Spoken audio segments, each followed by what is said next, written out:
Hello everyone. I'm going to go over the latest economic numbers, and in particular I'm going to talk about how it says something regarding the impact the coronavirus is having on the US economy. And we had our very first set of major economic data come out on April 3rd. April 3rd was Friday, and the Bureau of Labor Statistics on the first Friday of every month reports their employment numbers. Now, the first Friday for April was April 3rd, and so when that came out, it reported on March. Now, I'm going to talk about those numbers, but I want to give you a little background in terms of how they conduct the survey, because this is going to help us make sense of what it says about the state of the economy and what it doesn't say. So here is a calendar of March. So the Bureau of Labor Statistics is going to conduct a survey, and it's going to ask about 60,000 households. Are they employed? Are they looking for work? That sort of thing. Now, that survey is going to be conducted in the week that includes the 12th. So you can see here, that's right. Let me get my pen here. That's right here. So this week is what they're going to be asking those households about.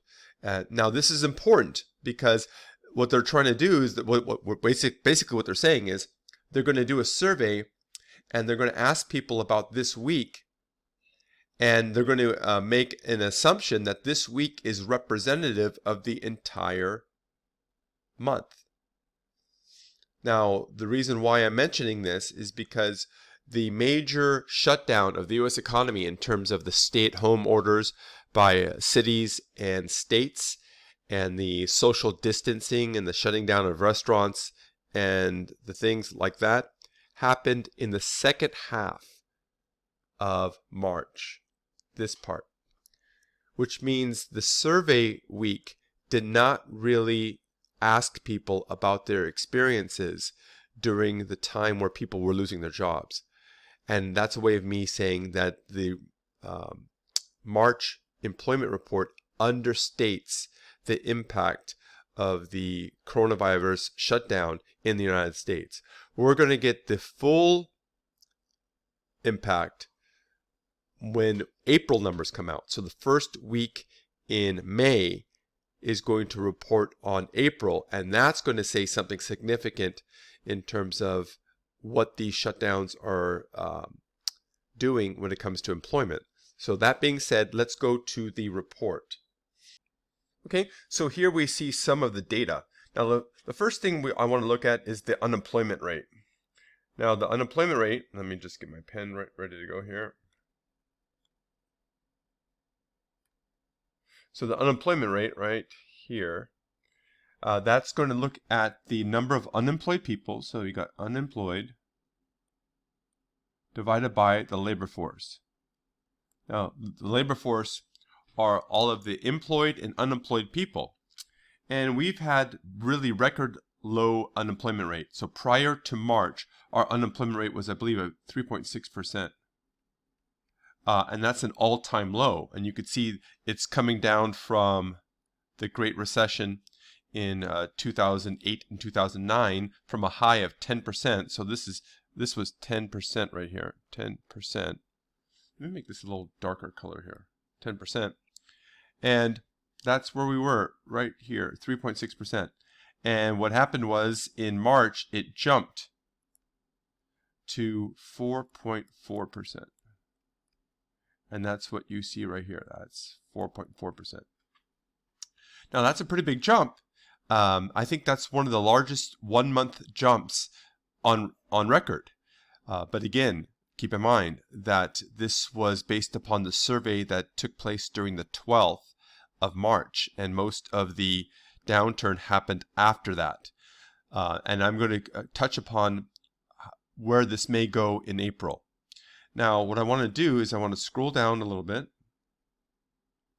and I want to look at the payroll employment numbers. Now, the payroll employment numbers, the non-farm payroll employment numbers, they look at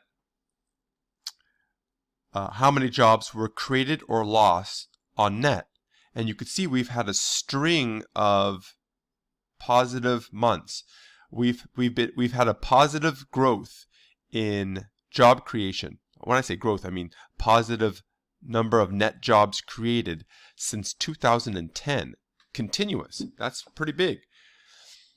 But as you can see here, we had a big drop of 700, I believe, was it 710,000? 710,000 net drop. That's huge in 1 month. Almost 1 million people, basically over 3/4, well, about 3/4 of 1 million people lost their job just in March. Now that's going to have a big impact moving forward if this continues. Now, to give you an idea how things bad looked in the Great Recession in 2008, 2009, let's go back over to here. Here is the same numbers, non-farm payroll employment, but going further back in time, all the way back to March 2004. And as you can see, the Great Recession was basically 2008 to the end of 2009, start of 2010, right about there. And you could see these numbers. We were losing about 800,000 jobs for a couple of months. And so this drop right here matches some of the job losses we saw month after month in 2008 and 2009. Now, this was only 1 month, so we'll see what the future holds. But one thing that we saw a couple days ago was every week there's an economic indicator called Jobless Claims, and these are the number of people who are asking for unemployment insurance, either continuing to ask for it or are asking for it for the first time.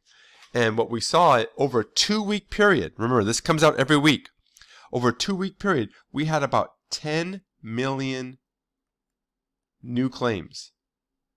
10 million. Now, this is going to help you understand what impact this will have on the unemployment rate. Because if this rate continues, so let's say every 2 weeks we get another 10 million. Well, all it's going to take is 1 month before the unemployment rate jumps to 20%. So in other words, by the time April report comes by, we could jump from 4.4% to 20% by next month. Now, there are some people who are saying that it could go as high as 30%. We don't know, but we're already starting to see glimpses with these unemployment claims numbers, unemployment insurance numbers.